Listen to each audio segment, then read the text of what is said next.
Hello, I'm Dave March, the Spy Guy, and kind of do my little foreign policy analysis on this channel these days. Sometimes I have a few other things going on, but or bring a panel on or try and interview a guest. But right now we're just trying to get some stuff out there. Originally, I planned like an ambitious schedule of like doing updates on Mondays and Thursdays because I thought I had time. But I was fine when I get home from work. I just don't want, after spending 8 hours on the computer, I don't want to go back on one to talk. So the weekend seems to be a much better fit for this. So we'll probably be just doing kind of Saturday, Sunday stuff for the time being, unless I get a guest or something on for that kind of stuff. So without further, I wanted to talk because there's a couple people commenting on my locals page, and I think that's probably my best place to really interact with me. I have a Twitter account as well where I do the show announcements called uh, at Karantov at Karantov, and you can find it in the links down below. One of the things I just want to briefly mention, a friend of mine has this giant channel, like 680,000 subscribers. And go on my Twitter, and there's like suddenly there's Twitter spaces talking about him. And I'm looking like I know some of the people there, and they're all hate him now. They're former friends, they're content creators, and they had falling outs with this guy. And it's just so fascinating to me because I'm finding they have channels dedicated to going after this guy. They're making money off of like hitting him, and it's like, shouldn't you be making your own stuff? Not that I complain too much. I'm currently taking time to read other people's stuff, but at least I'm crediting them in the videos. Like we're going to be talking about the blog for Sonar 21, the son of the new American Revolution in the 21st century. But Larry Johnson. But I'm more than willing to credit him when we're doing this. I'm advertising for him effectively by talking about his stuff and giving my analysis. But these people are just like 3,000 view videos hating on someone else. I'm like, okay, that's what you want to do with your time. That's what you got to do. I guess it helps pay the bills, and I guess in some ways it's no different than the tabloid media going after celebrities. I guess a person with 500,000 channels, subscribers, definitely a person in that kind of thing. But I just find it weird. You would think these guys with their 1 or 2,000 subscribers with small amounts of money they're getting off of AdSense and whatever would have better things to do than would go out and make their own stuff instead of like uh, being something one of a positive reinforcement in the world instead of a negative one attacking people. That's all I'm going to say really about that for the day. And now I'm going to go over here. I have Edge on because for some reason Microsoft Edge works better StreamYard with my camera than going through Gmail or Google. So when I try to I don't get this green screen when I go through my Google link, but if I go through Microsoft Edge, I do. So there you go. But all the stuff I want to talk about it's connected to my Google pages. So some people have been commenting on my locals page, and I kind of the stuff. Here we go. The two people didn't. My one subscriber BDB 1024. Yeah, I think you're right. We were talking about the Colonel McGregor's analysis about the size and scope of the Russian army. This thing is like 540,000 men, 5,000 armored personnel carriers, and 1,500 tanks around all of Ukraine for the coming winter offensive. So we haven't seen anything like this since the Gulf War. Yeah, but Ukraine's a huge country. People forget that. When I told someone early on, you guys have any idea how big Ukraine is? I said it's the size of Texas. And the guy said, that means Ukraine is the size, runs from Chicago to New York City and down to, I can't remember where it was, to like Louisiana, like a humongous territory, and much of it's steppe land. But the part we've been fighting in Donbass and Lugansk is not. It's much more traditional, hilly, rolling country. It's like fighting through the bocage. And when I realized that early on from Dryzen, who mentioned that on there, I was like, oh, okay. this is going to take a while, just like in World War II, when the Allies land in on Normandy, and it takes a month and a half to pull off the breakout that became Cobra that saved it. But there's a lot of slogging and fighting there. And I was reading a book on the Battle of Caen, and it is just like nothing but tiger tanks slaughtering Shermans for 300 pages, which is why we all speak German now. Oh, wait, no, we don't, because there's casualties in war. It takes time to get through things. And if we had daily, imagine if we had daily coverage of Twitter and social media back in World War II, we would have surrendered to the Germans long ago. That's why you sometimes do get wartime censorship and stuff like that. Just a matter of like, just deadly causes like that. This event, it's sad, really, David, because it should never come to this point. Zelensky had a peace deal on the table since April. It seems NATO's support of Ukraine will now force them to be much worse deal than the Russian had originally offered. Yes, it's going to be worse. As always, the deal always gets worse. Russia had to escalate. So some people say to me, Russia's losing the war. And I'm like, what do you mean? I need to know what you think is a victory condition before I can debate it.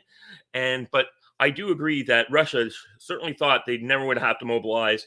They thought this would be something similar to what happened with Georgia, where they could bring a little bit of pressure on the Ukrainians, say, yeah, we're serious, we're going to do stuff.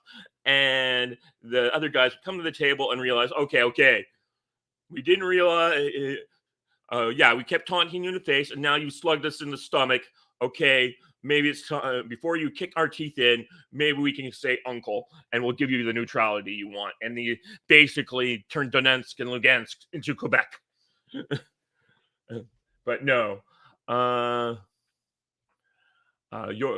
Once again, your 1975 analogy and my Gulf War analogy for the winter offensive seems accurate. We'll see if Russia can pull off such massive offensive in such conditions. Yeah, when Russia always seems to have is willing to fight in winter in a way that we haven't, and they have a long history of doing campaigns like this.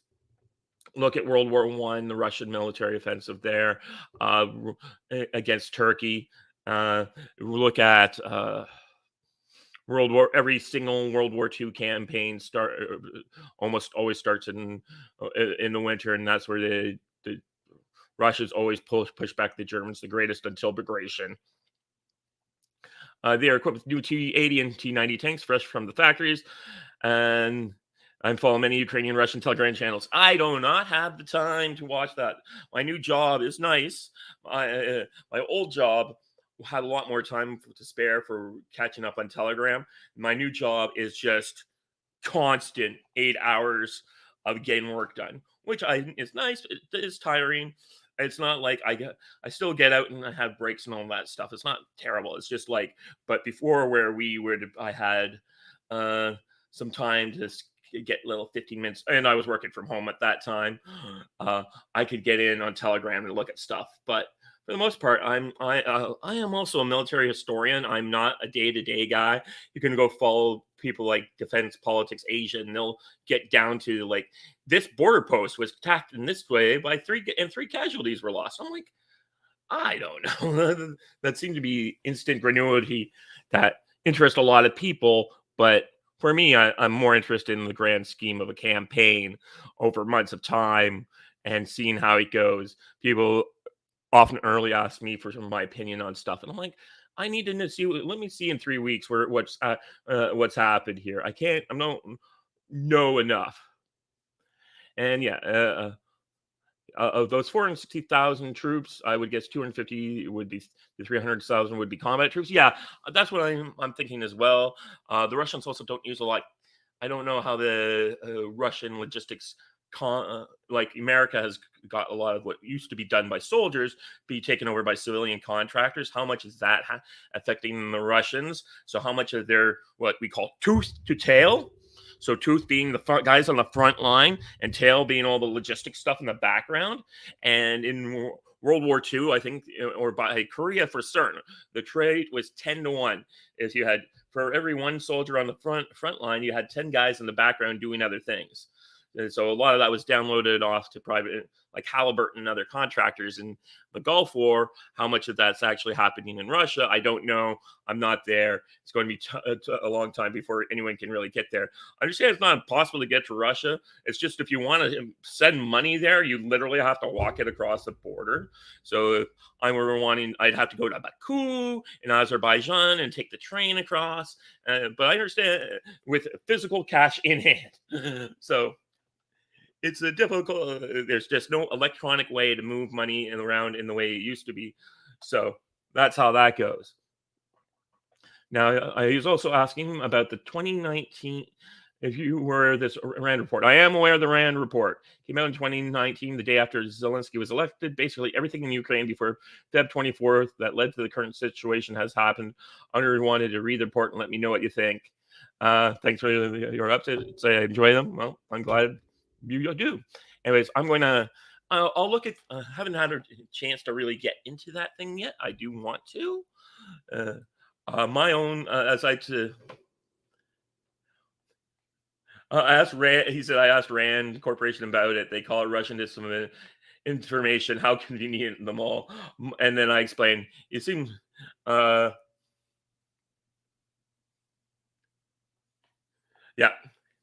Yeah, we did nothing to do but provoke Russia, except like literally provoke Russia for 8 years, which was well documented by lots of people, including places like the New York Times and Human Rights Report. But all disappeared after February 24th. It's really crazy that how that is. But that's wartime propaganda. We saw the same thing. I was reading a book or an article, and it was talking about World War One and how before yes, it was a book about before the First World War and how no one hated Germany. No one was upset with them or Austria.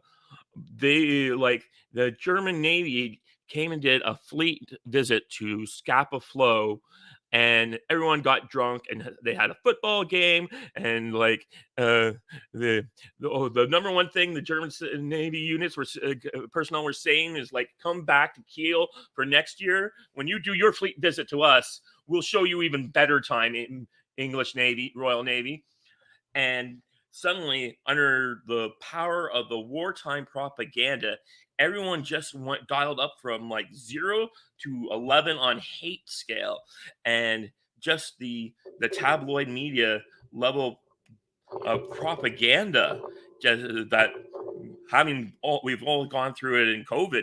Every time you're in the grocery store, I remember hearing, "We're all in this together," and I'm like thinking to myself, "Buy war bonds." Having studied this stuff, I could pick it up, but nobody else could, and no one was interested in hearing the things. Very few people around here are interested in hearing that kind of stuff. So I kept my head down and didn't worry too much about it. And that's what you got to do sometimes. Like I've fought so many times, stupid fights on Twitter or that, and I was just yelling at John Brennan a few minutes ago because he's pissed off that Elon Musk thinks we need to convict Fauci, which we do for all sorts of reasons. But that's not really the what we're getting into talking to today. But I just wanted, I got people on my locals page come and engage. That I say that's the best place to find me. I am on Rumble as well. So this stream eventually goes on Rumble if that is your kind of bag.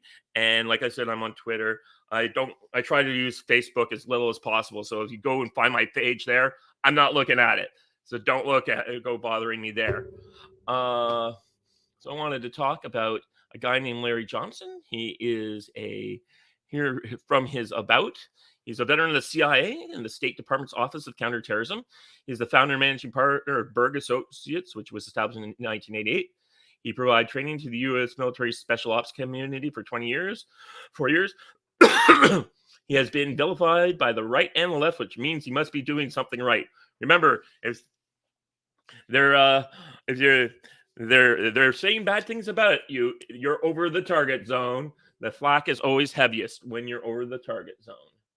So the war in Ukraine has exposed the weakness of the U.S. military. He has a new person who is a former military officer. Oh no, A now retired journalist who had an exemplary career, he reached out to me recently and expressed his appreciation for what writing his writing Larry has been doing, encouraged me to keep it up. And I will leave his name out for now. So if that guy ever shows up, we could talk about that.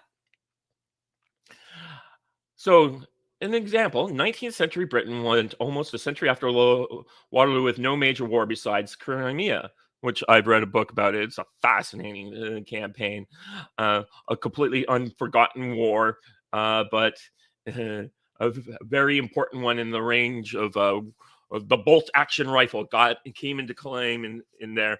It's one thing to realize that your a rifle, you told that your rifle has got a range of 800 meters. It's another thing to go fighting people with muskets, forming lines, and then suddenly being able to shoot at them at 3 times the range. Apparently, it was crazy. Its military became an expeditionary force dispatched on in brief wars against various fuzzy wuzzies without first-class weapons or even good tactical display. Well, I would say that that was Britain always did that. The Waterloo Army is an army based on a lot of Allied troops. The Britain, like for 500 years, it was not just this expeditionary force concept was there a lot longer than just the 19th century. Rather like the U.S. since Vietnam, what Trump called the Forever Wars. After the fall of the USSR, the Pentagon shifted planning and operations to what has been the stepchild of DoD for your special operations. SOCOM, battle doctrine became dominated by Rangers, Special Forces, SEALs, etc., and military arsenal shrank according to support light operations with air control and total domination of the battlefield. War by 18th Airborne Corps. Yeah, that's a situation I kind of realized early on is that the Russians were fighting without total air superiority. I thought they got it really early on, and I feel very bad for not realizing it. But like I said, we have situations where that's why I need to wait 3 weeks. I've learned kind of early on that I was making assumptions based on what I would do in the situation, but not what the Russians are doing in this situation. And a lot of the Russians were seeking cauldrons against the Ukrainian army early on. That was not their thing. And because cauldrons are high in casualty for the attacker operations, deep battle and things. And the Russians have been, for the most part, very casualty conscious, which I don't blame them for it. They use their artillery in the replacement of infantry, which is a situation that happens. Fielding of weapons became a lost art. Even paying attention to the air defense leapfrog from by the Russians and Chinese, which are seeing chew up Ukraine and NATO support weapons, became too much trouble. Now the Russians are exposing the paper tiger of American and NATO military powers. They demilitarize us as well as Ukraine. Our response to the huge new challenge to carrier groups and old-fashioned man bombers, the idiotic B-21. Yeah, those remind me of the Russian Armada tanks. Nothing that we'll ever see designed for parades, not for battles. Like, I'm not a real expert on tank power, but like there's like 50 Armadas. There are thousands of T-72s, T-80s, and T-90s. Like, it's if an Armada shows up in the battlefield in Ukraine, I'll be shocked. We are strangled by passengers and the arrogant assumption of continued post-war hegemony and then sliding towards becoming a second-rate power. Yeah, I think I'm not sliding. I think you're there. Whatever U.S. staff planned to support operation for Ukraine should be shot. We sent them the wrong armaments, lacking the right ones, and sat by while they ran through all the warehouse support we had like a drunken teenager. Now we can no longer support them, and they are hanging on by the ropes. After Napoleon, the Russians are the best artillerymen in the world. This war was always going to come down to artillery, and we sent them an air deliverable special operations design basic howitzer, the M77, that wasn't tough enough for the job and easily disabled from excessive use of that, and then ran out of the ammo. Yeah, some Ukrainian officer got told to shut up 3 days into the war because he was complaining about the M177s breaking down, or the M777s.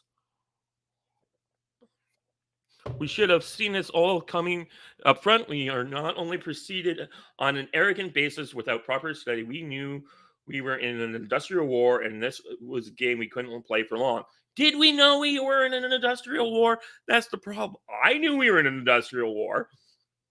I knew it immediately. Did anyone? I cannot see anyone in American elites commands who seems to understand that we were in an industrial war.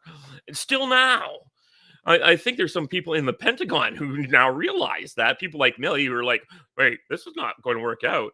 Like, everyone assumed that a modern warfare would last like only 3 weeks before we got to the nukes because we'd run out of bullets. Well, it turns out the Russians didn't think that.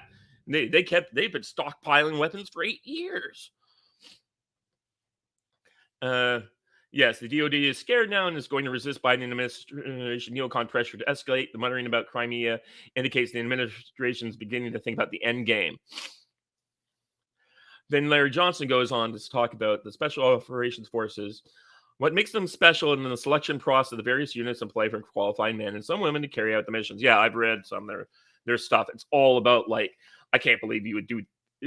Well, I get it. It's just, you drop people off in the woods and expect them to survive on nothing but a handful of skills and their wits.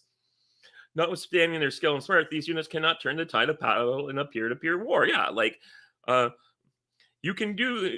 I'm not too sure about that. SAS did a commendable job helping turn the tide by doing rear area commando missions behind the line in Western Desert. Maybe that's too tough to do now. I think, and SOCOM helped in Vietnam, trying to cut the road from the north, which is escaping me now. But you can do a lot with special forces, but they need to have massive air superiority, which we don't have in Ukraine, or massive artillery that we don't have in Ukraine. They may be able to endure the hardship better than a regular Army or Marine troop, but when confronted with a foe that commands the air and dominates with artillery and armor, they're susceptible to being killed or wounded as the average grunt. Yeah, you spent $10 million trading these guys, and they're going to be they're just as likely to be killed by an artillery round as a guy who just got off the bus and been given a rifle. We are witnessing the end of America's days as the world's policeman. Yeah.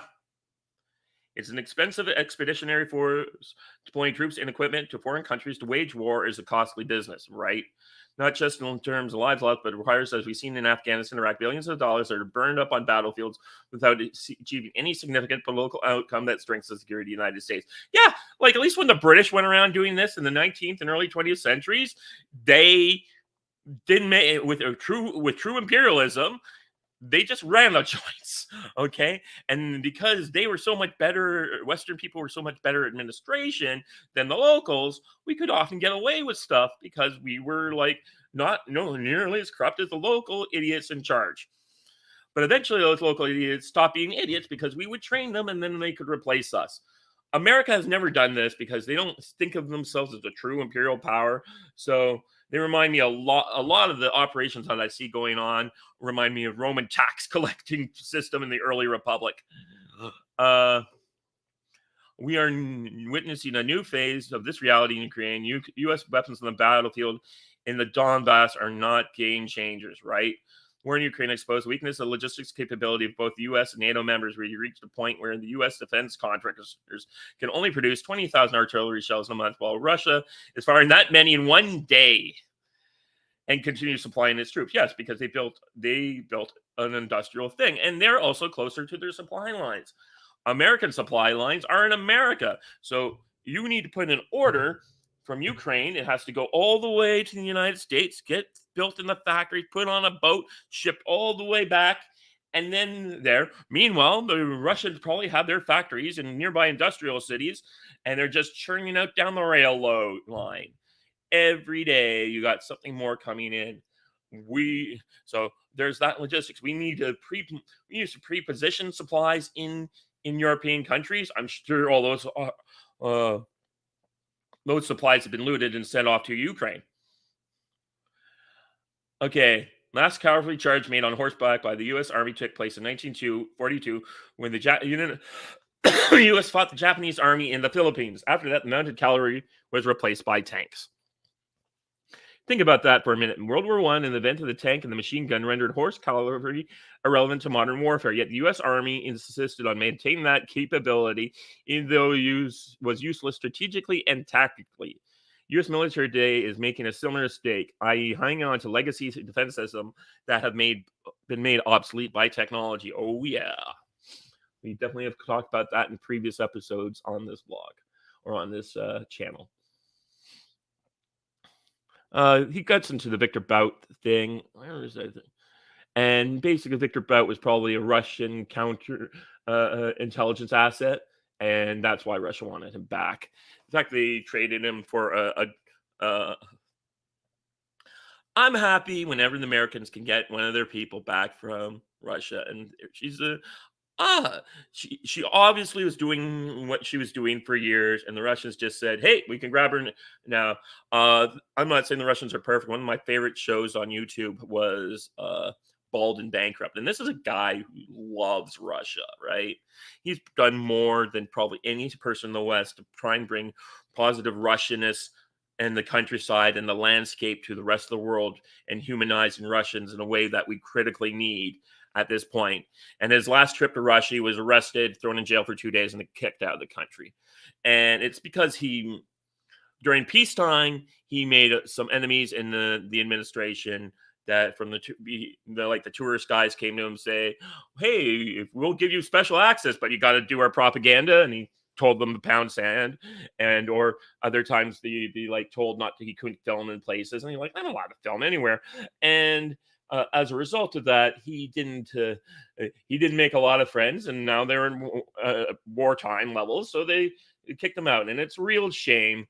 I hope that after this war is done, he's allowed to come back and continue his journey, because that he.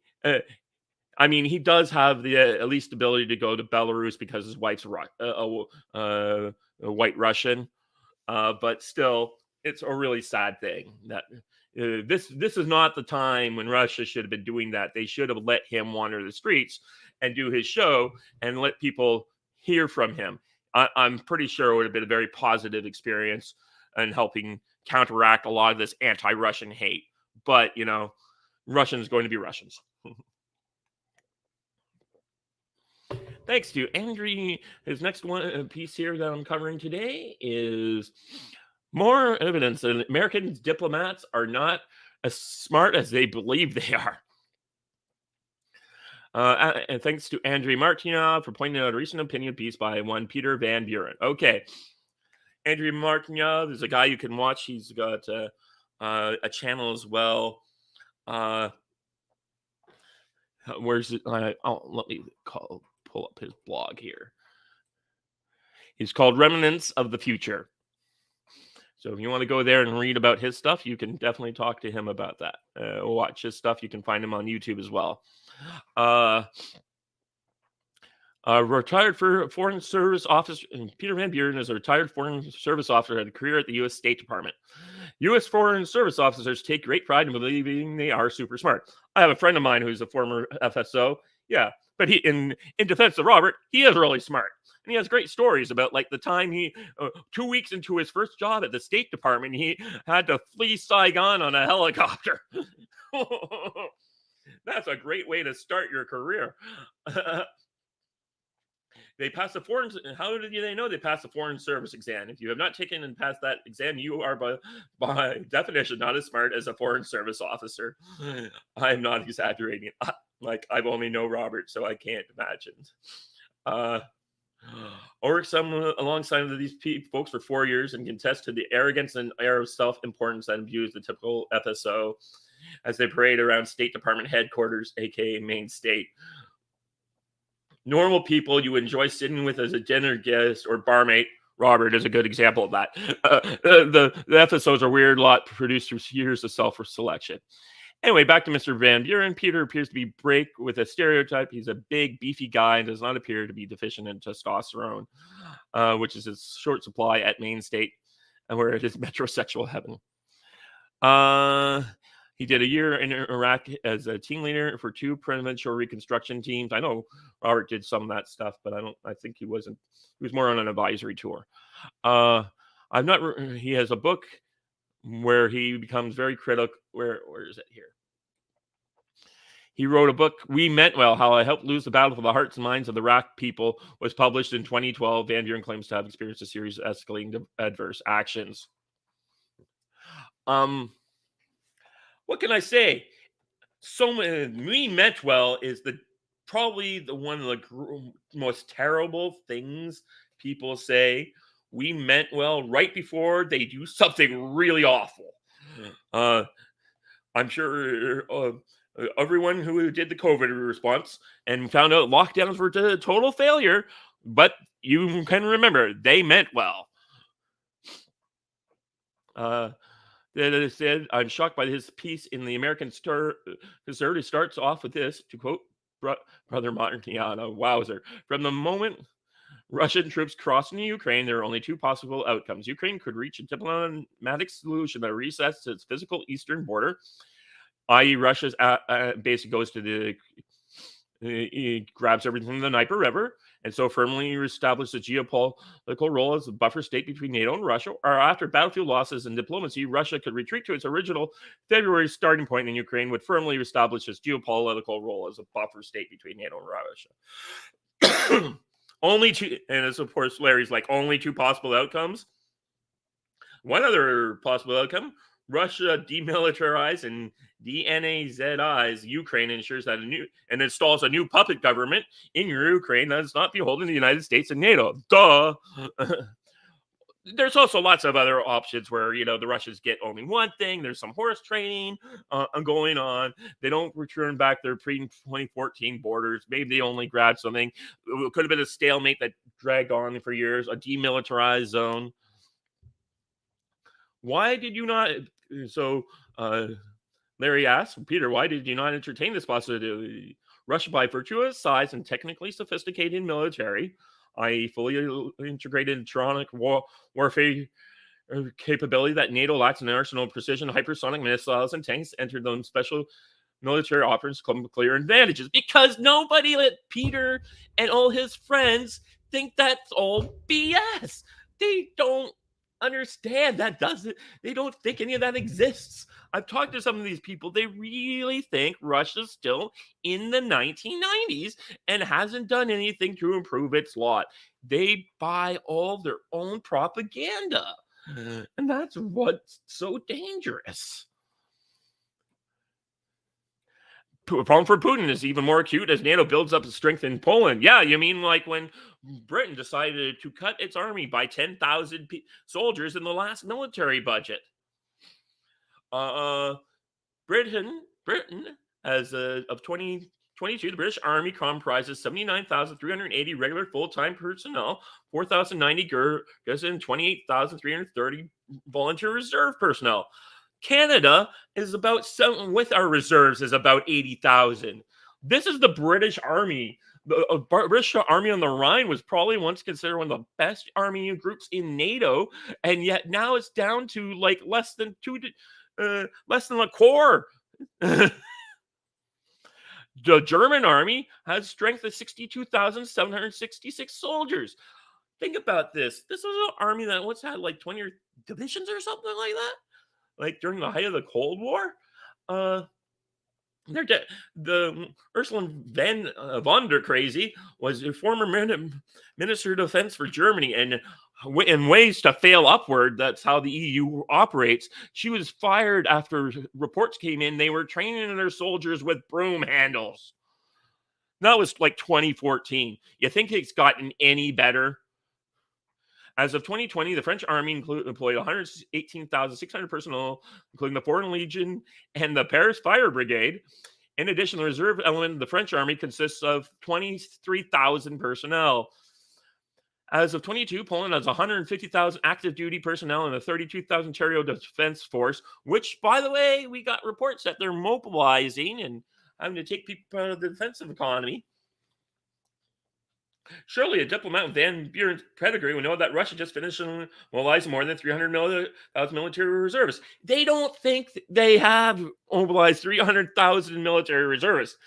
They think Russia conscript are going. Russia is sending troops of guys grabbing people off the streets and forcing them, shanghaiing them into the army. They don't believe that people are actually showing up at the embassy, at the recruiting office in droves to do that. They don't understand that in Russia, it's for like 2002 America getting ready to invade Afghanistan. They have this belief based on the fact that they only get their reports from Ukrainian and Polish sources about the state of Russia. They can't even go on. We can't even go on RT, except on Rumble, in some countries to get this information anymore. Like, we're not allowed to see different things. We're the ones under this incredible amount of censorship. That force alone is larger than the standing armies of the UK, Germany, and France combined. Russia has a 1 million man army currently active and has reserves of more than 2 million. Reserves of more than 10 million. 600,000 conscripts a year for 20 to 25 years. That's 10 million people, men. The active reserves, I guess, are 2 million, but that's a trained manpower pool that dwarfs anything outside of China, from what I can tell. Peter labors under the illusion that Russia is still in the military dark ages and not caught up with the military might of the U.S. and NATO. Yeah, that's it in a nutshell. This is what everyone in Washington thinks. I was listening to a podcast and they brought on this woman from American Enterprise Institute, and she just was like, "Well, Ukraine, which is the worst army in NATO," like, what?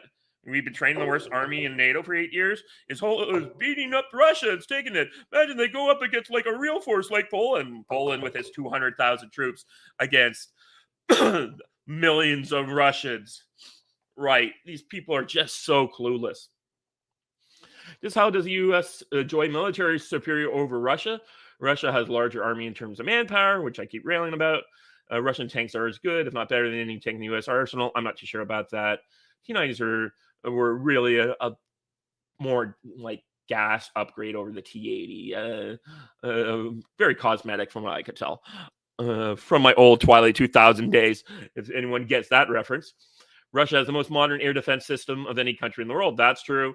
And Russia has a clear edge in hypersonic precision missiles that the United States didn't believe could be made until the Russians started have test fired a few of them. The U.S. is superior in one regard. It spends billions more than Russia. Yep. One more thing, the U.S. has lost more wars to second and third world countries than Russia. That's mainly because Russia doesn't go around getting to second world and third world countries like that. They're not an imperial naval power.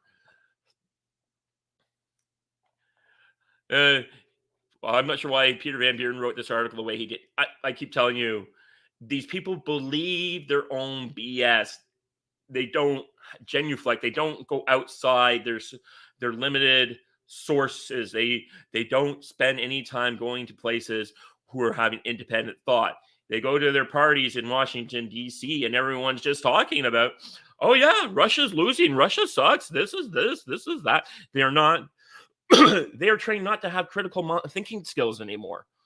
And that's a failure of the education system and just our genuflection in the West. People like me are, well, it's hard to say.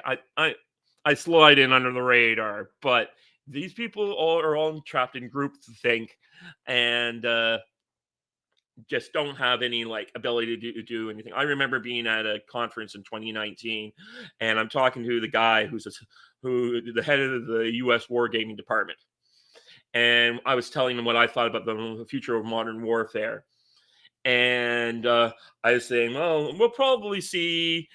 I guess I was wrong that we're going to see smaller, more limited wars for limited objectives, and we're going to be returning to the era of like the 17th, 18th centuries, small armies fighting for small things. And then, of course, Russia launches this giant offensive. And he said, but I was going through my spiel, and he says, Dave, I understand that. And you might be entirely right about all this stuff, but I got to sell a general a tank.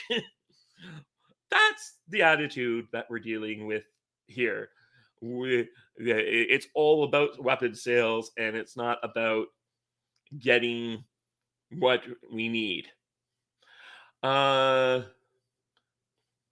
The Biden administration, according to Van Buren's article, the off-ramp in Ukraine, a diplomatic outcome is clear enough to Washington. The Biden administration seems content, shamefully, not to call for solely for diplomatic efforts, but instead to bleed out the Russians if this was Afghanistan in 1980 over again, all the while talking tough and soaking up whether positive bipartisan electoral feelings are due for pseudo-wartime President Joe Biden. As with Afghanistan in 1980, the U.S. seems ready to fight until the last local falls, just supplying them just enough weaponry to avoid losing before facing the inevitable negotiated ending. A shameful position that then and a shameful one now. I agree with Peter that the U.S. strategy is shameful, but he forgot to discuss a key fact. Russia is dictating the terms. Yeah, Russia's like winning this thing. Russia's not bleeding men and material. Some material. Every artillery shell launched is a shell lost. Like, you're spending money to do stuff, and you're going to have a cost in economic cost for rebuilding the Ukraine that you're smashing up. So that's definitely comes in. Though Russia does have a lot more resources because Europe is paying. The giant European trade deficit this year is like 20 times higher than it was in 2021. Russia does have the resources, personnel, military defense production plants that can resupply and sustain operations. Ukraine now is totally dependent on Western largesse. A largesse, as I continue to go on, is shrinking. And as we see the economic consequences of the lockdowns and all the spending and the rising of interest rates, we're going to be seeing a recession where people are not going to be willing to go into these countries to fight for them because they'll be broke.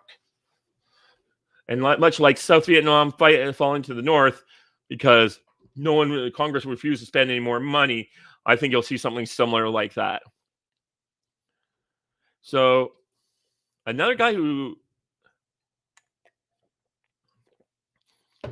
talks about this kind of stuff on Sonar is a buddy of his named Helmholtz Smith.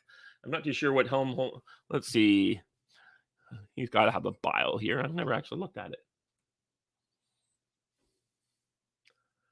No, I guess we don't. He just links back to the there. I'm just going to see that. Yeah, it just links back to the main page. So never mind. The Western media treats the war in Ukraine in isolation, but the truth is that just one battlefield in the World War, the U.S. wants to weaken and destroy Russia and using Ukraine as a battering ram. The U.S.-centric system is fighting across the world to maintain its superiority, according. And how is that wider war going? For the U.S. and its allies, the self-anointed international community, the answer is not very well. I'm going to spring back briefly to Edge, just in case someone's commenting here. Yes, I got people here. So 2006 Kane. See, thanks for the podcast, Thomas Dooley. This guy needs more love. Thank you. I'll take it. And Jig says, thanks for doing this on YouTube. Thanks, guys, for tuning in and watching. This is fun. What is it? Now back to covering the war by Helmholtz Schmidt.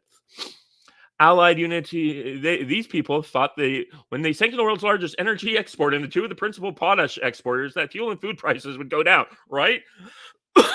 We're watching the worst fall in UK living standards. One of the reasons why I went on vacation to England in August, September this year was I wanted to see it before it was gone.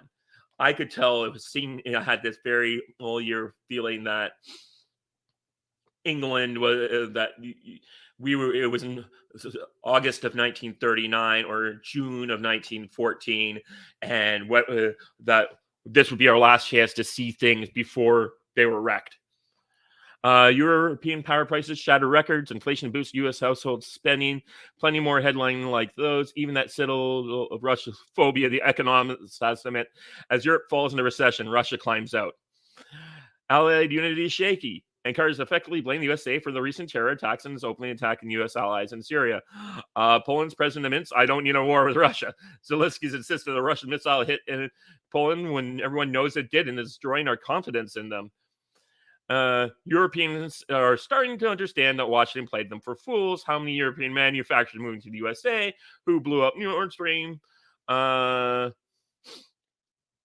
Western economies will not get better. Winter is weaponized. Inflation, unemployment, and satisfaction will grow. Right. I think the real problem will be in the summertime. But these guys, the European leaders are so stupid. They don't realize their welfare states that they've spent all these years building up are dependent on the industries they're deindustrializing. So when those industries are gone, who's going to be paying for the welfare state? And how many of those new people they brought in, especially from the Middle East, when they stop getting their checks, are going to be happy? We just went through and discussed how small these guys' European armies and police forces are. Their police forces are no better. They're not going to have enough guys to protect them from those people who are going to be upset in the summertime when they have no jobs, no money, and no food. You know what happens that day? Ask the Tsar in 1917 how that goes. Ask the freaking kings and nobility in France right before the revolution started off. This is how you get revolution. And these people are just so ignorant of basic history. We can't, uh, they just will be dead. NATO weapons production is also good weather. A heavy artillery day in Afghanistan was 300 rounds. And U.S. production of roughly 80,000 155 millimeter rounds here is plenty. Ukraine is firing 20 times as many per day, and Russia 7 times that. One of the few pieces published by the establishment press with the return of industrial warfare in June. Who wrote that? Doesn't like to say, but just pulling that one up. Something called Rusi.org. So, anyways, go to the Sonar 21 blog and you can find this all stuff for yourself. Oh, and I forgot to bring it up and do the share screen to the chat. Oh, well. Sorry about that, guys. But I'll get better at this as I do it more, right? Something said to an ex-girlfriend of mine about certain things like, we're both going to be terrible at this at the beginning and we'll get better with time. That's how we're supposed to work. One of Moscow's aims is to militarize Ukraine. Never in its wildest dreams could I have foreseen that it would demilitarize NATO too. And more, the West loves to call itself the international community, but even the establishment has to admit that most of the world does not agree. Look at the lineup of countries wanting to get into BRICS or the SCO. So BRICS is a British, Russian, Indian, China, South Africa organization. And the SCO is Samarkand. I have it around here. Sorry, taking a moment. Oh, Samarkand Cooperative Organization? Anyways, there's a good article here about this. And maybe I'll talk about later about National Bolshevism and some of the other stuff that's going on in that area. So certainly Russia would become rebel, but they didn't bother with Plan B. Oh, there's more fluff and yelling louder. Sanctions are weaken Russia, and so doubts about Putin's leadership. But the pressure is not on Russia. Russia can wait. Time is on its side in the big war. Yep. That's really seems to be how it goes. So anyways, I just wanted to get on here and start giving you more content and help give you stuff to understand what's going on in the world. Be sure to join my locals page. Be sure to get involved. Yes, what is it? Thomas Dooley says, thanks. Fighting age men coming in droves to Europe right when a ton of Western weapons are on the black market. Yeah, that's exactly it. I called a tinfoil hat conspiracy nut for pointing all that out, and that probably in the future we're going to see some American airliners getting blown out of the sky over Germany after once local Germans relatives died this winter. Like, come on. Oh, Return of the Red Brigades, do you say much? It's going to be bad. These people just don't understand what they did. And maybe, as a friend of mine says, Tom Malongo, he's like, who Putin need Klaus Schwab's just going to be really surprised when the dryer comes out one day and puts two in the back of his head. That is probably a likely result that it will be like the French Revolution, where by the time the French came out and revolted, they didn't have any. The French army had been in steady decline for about 30 years too. They It was a lot more guard regiments looking good and not actually doing fighting, and elites. And then when they couldn't stand up to like thousands of armed people fighting, even with pitchforks and knives, it can get pretty grim out there. And we forget this is Europe. The Balkans are like the Europe on steroids, but Europe has always been like a powder keg. What make all the European Union and NATO has kept everything kind of on lockdown. Uh, uh, all those ethnic hatreds that have been steaming around for 50 years, and they're ready to go back up and they'll go back to 11 again. A writer I follow, Kurt Schlichter, and commentary at, he points out that when he was a colonel, he was an army officer serving in Yugoslavia during the 1990s, and he has a story about like he and his unit went into this village one day, and all the houses had been torn down. Like and he said people had gone in with crowbars and like dismantled the houses, and so there were just piles of bricks everywhere. And he's like, and we knew the people who did this, that killed all these people and destroyed this, were the people from the village next door, but they had for 100 years, centuries, just been living next door neighbors to these people. But one day they decided that their neighbors had to go, and they went to the next door village and they knocked everyone down and drove everyone out. And that's going to be what we'll be seeing a lot in Europe, when the German armies go, well, we got to get these guys. And it's like, you do realize, Mr. Schultz, there's 60,000 of us and 80 million of them. What do you have? I've mentioned it a few times to some friends. The big problem for these guys, the reason why Stalin and Pol Pot and Lenin and Hitler could get away with all the shit they did, is they had a lot of guys with guns. A lot of guys with guns. And these guys don't.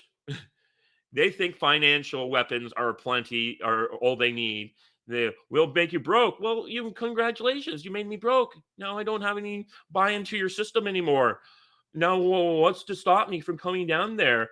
All of us. And then we'll see what happened in Sri Lanka. That's how I see a lot of this going down, with everyone fleeing in the hills. Maybe these guys will get on helicopters and fly to the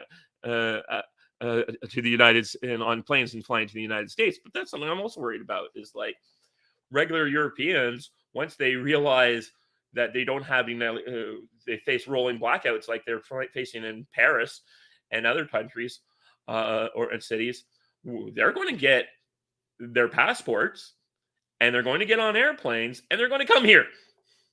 And they're going to come to the United States. And they're just saying, oh, yeah, we're just here for tourism for a few weeks. And then they're not going to go back. And how many of those people are we going to be able to handle here? It's not going to be good. We're going to see refugees. So 8 million Ukrainians running into Europe, and then a lot of the Europeans getting out. Well, that's I've been speaking for here about an hour, and I appreciate everyone in the chat who joined me. And I want to thank. This is kind of what I'll be doing more of in the future. I'll be getting some more of the news, and we can go through it, and we can just talk about what's going on. And if you like this, be sure to follow me on Twitter. Follow where I yell at random powerful people in the hopes I will get acknowledgement. I once got a comment from Glenn Greenwald. That was kind of neat. Or you can find my locals channel on the Spy, and my links are down below. Be sure to like, share, subscribe, and I'll be trying to do more stuff. I'm thinking of for my community post section, I'll be putting some book recommendations down there for people. Anyways, like I said, thanks for coming by, and I'll be seeing you next weekend. Bye bye.